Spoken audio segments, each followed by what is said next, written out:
The wind howled across the barren plateau, whipping up dust and debris as the team of geologists stood at the edge of the massive fissure. The gaping chasm, recently discovered during a satellite survey, seemed to stretch into the bowels of the earth itself, its depths obscured by an impenetrable darkness. Dr. Evelyn Harris, the team's leader, squinted against the harsh light of the setting sun, her heart pounding with a mixture of excitement and unease. "Look at that," Marcus Shaw, the team's survival expert, muttered as he peered over the edge, his weathered face set in a frown. "I've seen plenty of caves, but nothing like this. Whatever's down there has been hidden for millions of years," Dr. Grace Voss added, her voice tinged with awe. The paleobiologist's eyes were wide with anticipation, her mind racing with the possibilities of what ancient life forms they might discover in the depths. Leo Jennings, the team's tech specialist, busied himself with setting up the equipment that would be their lifeline during the descent. His fingers moved quickly over the controls, but there was a tension in his movements, a barely concealed anxiety that he tried to mask with a forced smile. "I've got the comms and lights ready. We'll be in touch with base as long as we stay within 100 meters of the surface." Carla Mendoza, the youngest member of the team, checked the ropes and harnesses one last time, her normally steady hands trembling slightly. As a structural engineer, she was used to dealing with challenges, but the unknown depths of the fissure brought a level of uncertainty that made her uneasy. "All set here," she said, trying to sound confident. "Once we're down there, we're on our own." Dr. Harris gave a curt nod, her eyes scanning the faces of her team. They were some of the best in their fields, hand-picked for this mission, but she could see the fear in their eyes, fear that mirrored her own.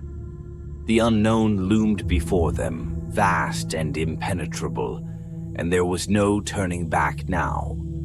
"All right, everyone," she said, her voice steady despite the knot in her stomach. "Let's do this. Stay close. Keep your wits about you. And remember, we're here to explore, not to take unnecessary risks. We don't know what we're going to find down there." One by one, the team clipped onto the ropes and began their descent into the darkness. The world above shrank away as they lowered themselves into the fissure, the walls of the chasm closing in around them. The light from the surface dimmed, replaced by the cold bluish glow of their headlamps. The air grew thicker, cooler, with a strange metallic tang that stung their throats. "How far down are we going?" Mendoza asked, her voice cracking slightly as she tried to break the silence that pressed in on them from all sides. "About 100 meters," Dr. Harris replied, her voice echoing slightly in the confined space. "There's a ledge up ahead where we can set up camp and start our exploration."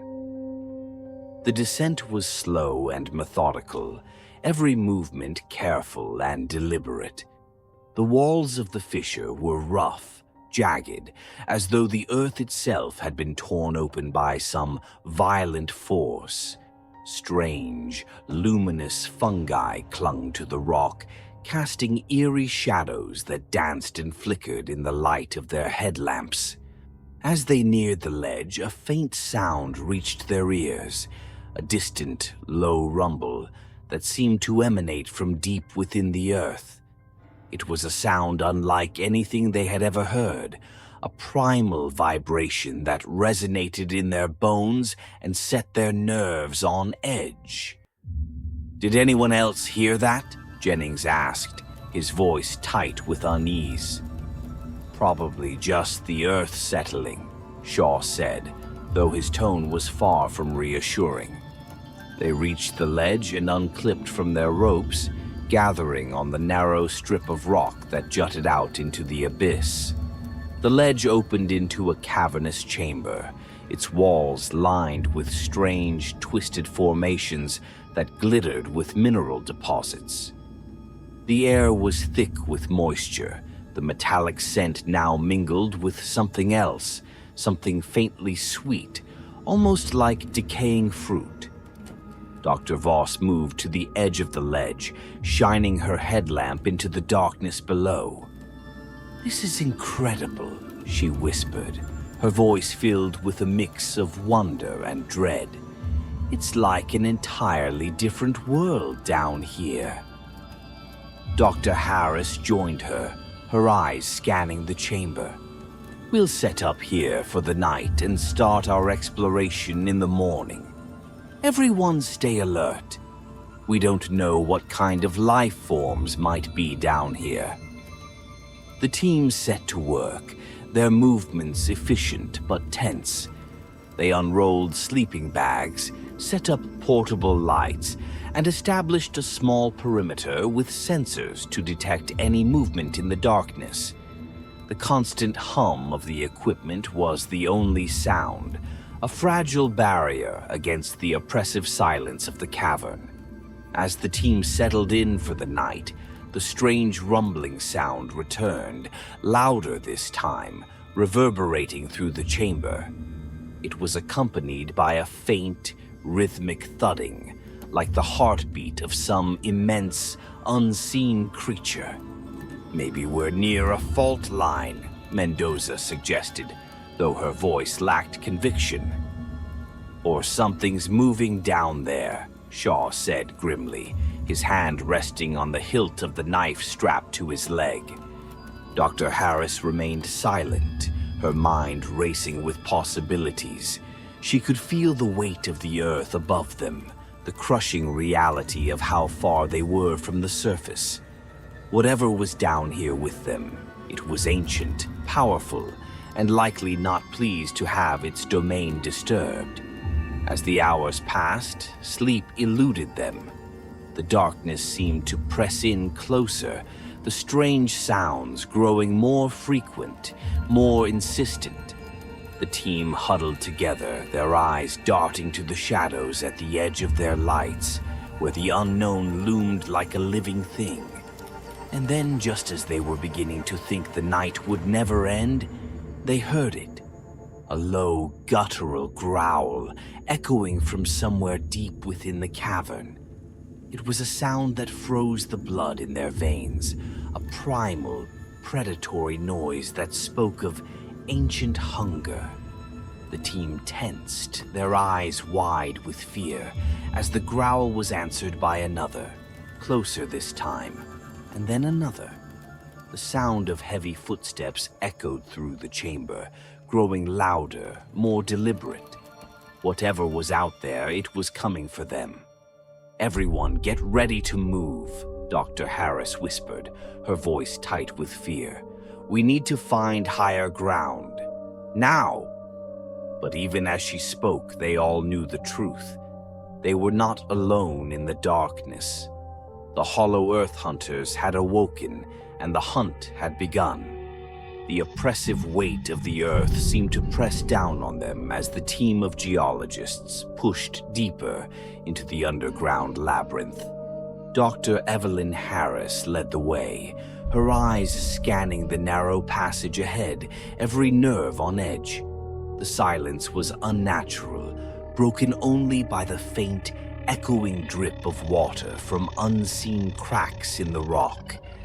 The sense of foreboding that had clung to them since their descent had only intensified, each step bringing them closer to a danger they could barely comprehend. They moved cautiously, the light from their headlamps barely piercing the thick darkness that surrounded them. The walls of the tunnel were slick with moisture and strange organic material that none of them could identify. A foul odor, sharp and metallic, hung in the air, mingling with the scent of fear that none of them could shake. "Keep your eyes open," Evelyn whispered, though her voice sounded unnaturally loud in the close quarters. "We don't know what else might be down here." Marcus Shaw, ever the survivalist, tightened his grip on the knife he carried, his senses heightened. He could feel it. Something was watching them, tracking their every move. It wasn't just paranoia. The signs were all there. The subtle shifts in the air, the almost imperceptible vibrations in the ground. Predators were near, and they were closing in. Dr. Grace Voss, the team's paleobiologist, stopped suddenly, her attention caught by something on the tunnel wall. She reached out, tracing a series of deep scratches etched into the stone, her fingers trembling slightly. The marks were fresh, the edges sharp and clean. "These weren't made by any tool," Grace said, her voice barely above a whisper. "These are claw marks, and judging by the depth, whatever made them is big, very big." Evelyn exchanged a glance with Shaw, both of them reading the same thought in each other's eyes. They were not alone, and whatever was with them was far more dangerous than anything they had imagined. The tunnel opened up into a larger chamber, the ceiling lost in the shadows above. As Jennings, the tech specialist, set up additional lights, the space slowly came into view. It was unlike anything they had seen so far. The chamber was dominated by a massive stone structure, partially buried under centuries of sediment and rubble. It resembled a temple, its walls adorned with carvings that depicted scenes of both reverence and horror.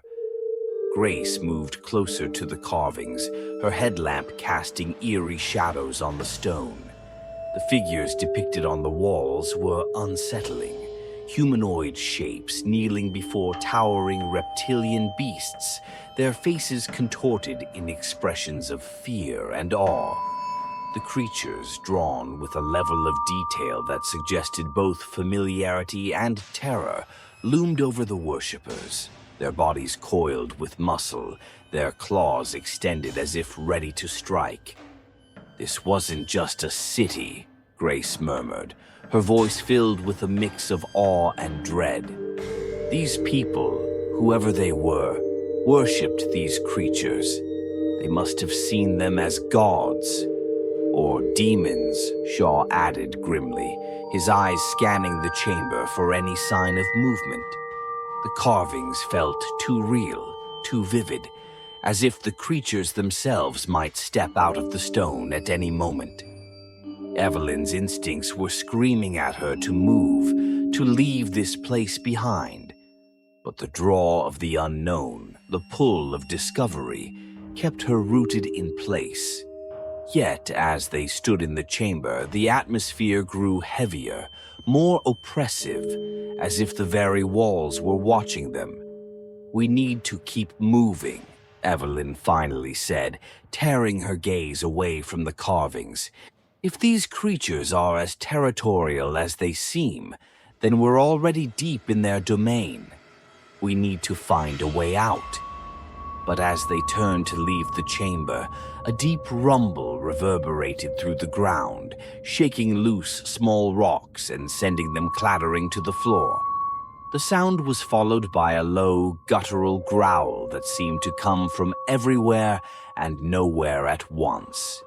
The team froze, their eyes wide, hearts pounding as the realization hit them. The creatures were here. Before they could react, a massive shadow detached itself from the darkness at the far end of the chamber. It was one of the Hollow Earth hunters, and it was even more terrifying than they had imagined.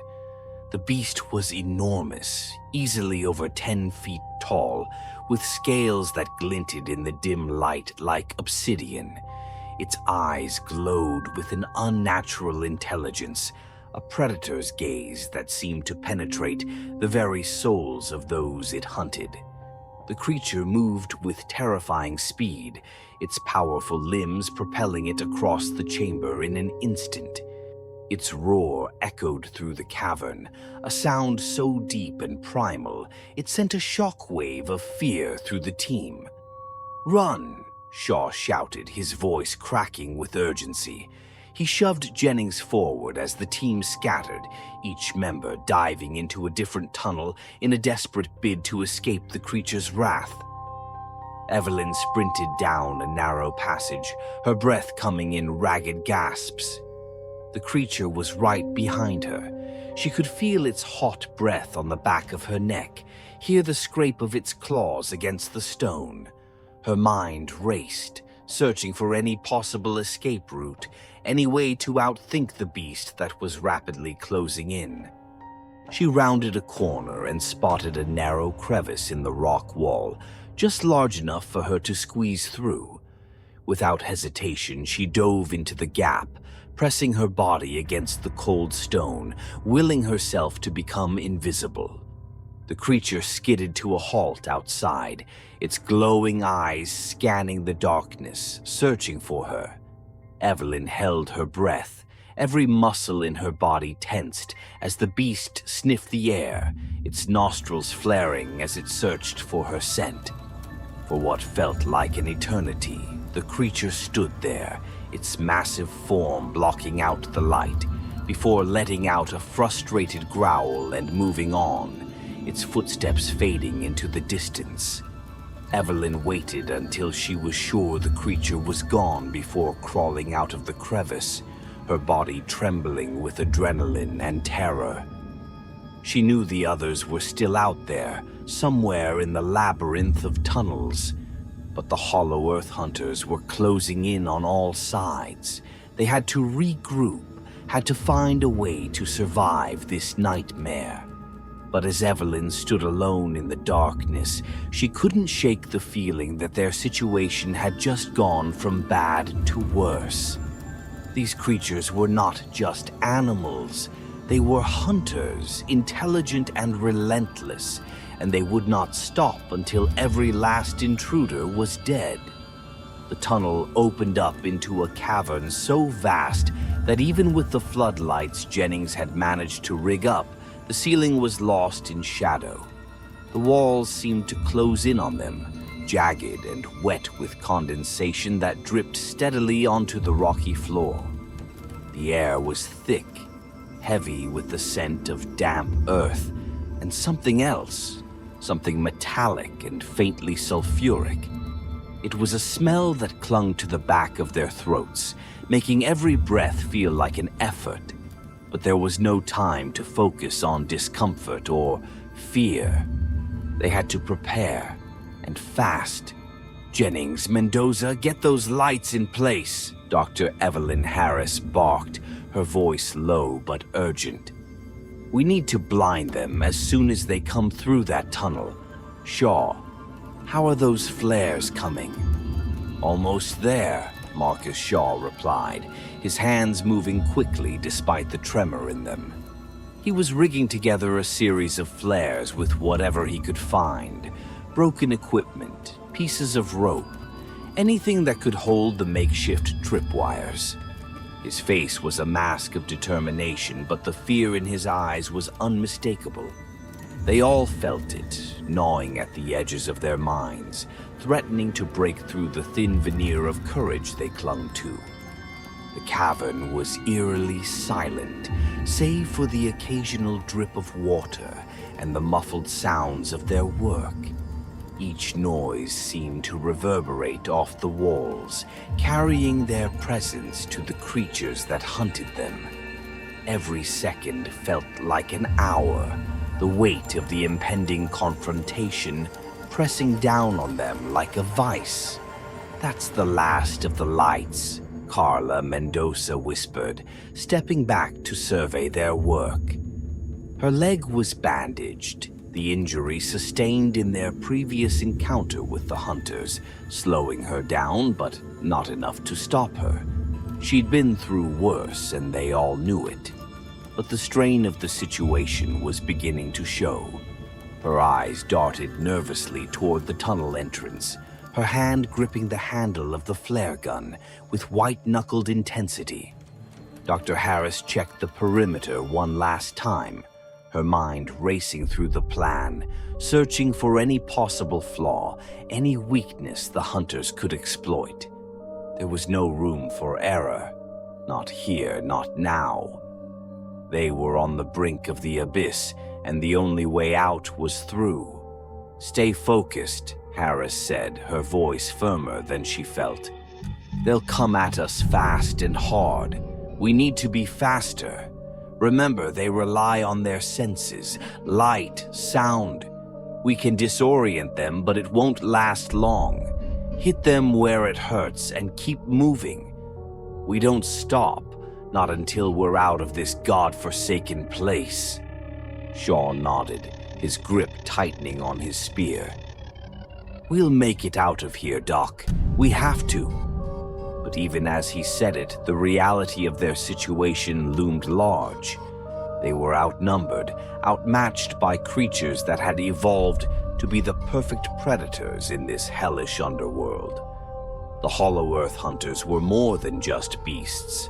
They were an embodiment of the primal terror that had stalked humanity since its inception. And now, in this forgotten corner of the earth, that terror had found them. The first sound was a faint echo, barely discernible above the steady drip of water. But Harris heard it, and so did the others.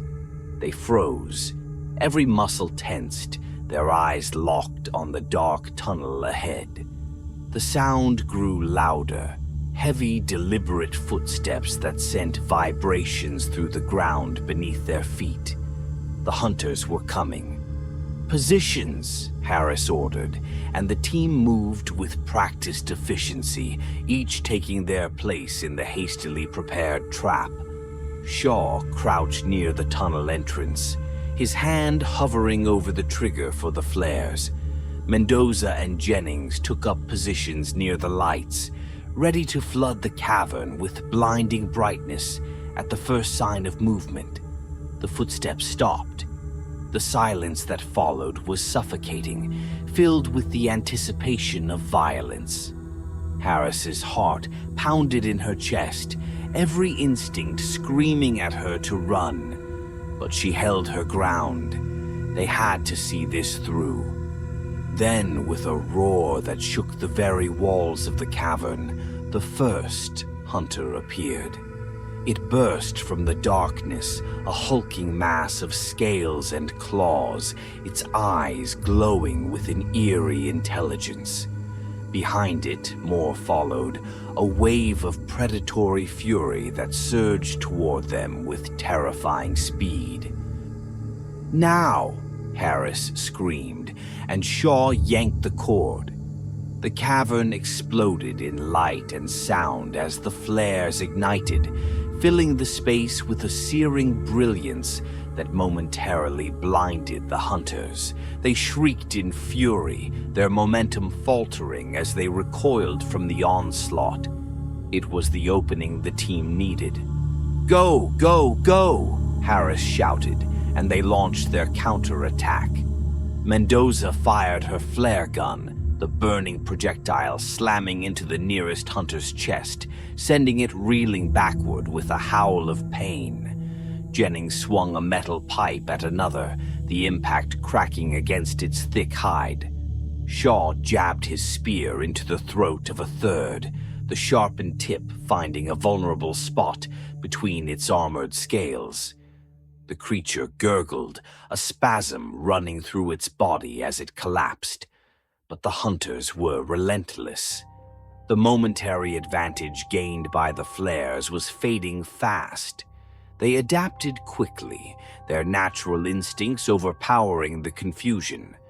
The lights no longer blinded them, and the shrieks of their dying kin only seemed to fuel their rage. "Fall back!" Harris yelled, knowing they couldn't hold this position much longer. "To the next tunnel!" They retreated, fighting every step of the way. The narrow tunnel was their only hope. If they could bottleneck the hunters, they might stand a chance of reaching the surface. But the creatures were on them. their claws slashing through the air, their jaws snapping inches from flesh. Mendoza was the first to falter. A hunter's tail lashed out, striking her across the back and sending her sprawling to the ground. She cried out in pain, the flare gun skidding from her grasp. Shaw rushed to her side, hauling her to her feet, but the hunter was already on them. Its jaws closed around Shaw's arm, the sickening crunch of bone echoing through the tunnel. "Marcus!" Harris screamed, but there was nothing she could do. Shaw turned to her, his face twisted in agony, but his eyes were clear. He shoved Mendoza toward Harris, pushing them both toward the tunnel's exit. "Go!" he roared, even as the hunter dragged him down. "Get out of here!" The last thing Harris saw before she was pulled into the tunnel was Shaw's defiant gaze, the spark of life in his eyes as he fought against the inevitable. Then the darkness swallowed him, and his screams were lost in the cacophony of the hunt. They ran, the sound of the hunters pursuing them growing fainter as they wound through the twisting tunnels. Jennings led the way, his memory of the map their only guide. Mendoza was barely conscious, her breaths coming in ragged gasps as Harris half-carried, half-dragged her forward. "We're almost there," Jennings panted, but Harris could hear the doubt in his voice. They had been running for what felt like hours, the hope of escape dwindling with every step. Then, finally, they saw it, a faint glimmer of light ahead. The exit, the way out. "Move," Harris urged, her voice hoarse. "We're almost there." But as they neared the exit, the ground beneath them shook. The hunters had found them, and they were closing in fast. Harris pushed Mendoza through the opening, then turned to help Jennings, who was lagging behind. "Come on," she shouted, but just as he reached her, the ground collapsed. Harris watched in horror as Jennings disappeared into the chasm that had opened beneath him, his scream cut short by the sound of rocks crashing down. She fell back, scrambling away from the edge as the tunnel continued to collapse. She could feel the hunters approaching, the vibrations of their footsteps growing stronger, but she forced herself to keep moving. She crawled through the narrow gap, pulling herself out into the blinding light of day. Mendoza was there, barely able to stand, but alive. Together they stumbled away from the tunnel, the sound of the collapse echoing behind them. They had made it. They were out. But at what cost? Harris turned back to the tunnel's entrance, now sealed by tons of rock and earth. She could still hear the faint roars of the hunters, trapped beneath the surface, but she knew they wouldn't be contained for long. The hollow earth had been opened, and its inhabitants would find a way out eventually. She looked at Mendoza, the two of them battered, broken, but alive. They had survived, but the world they had returned to would never be the same. There was a darkness beneath the earth, a darkness that was waiting, watching, and one day it would rise. Harris knew they had only delayed the inevitable. The hollow earth hunters were real, and now that she knew their secret, the weight of that knowledge would haunt her forever. The story of the hollow earth had come to an end, but the nightmare was only beginning. And as Harris and Mendoza walked away from the fissure, leaving behind the horrors they had faced, they could still feel the eyes of the hunters upon them, the shadows of the earth waiting to rise again.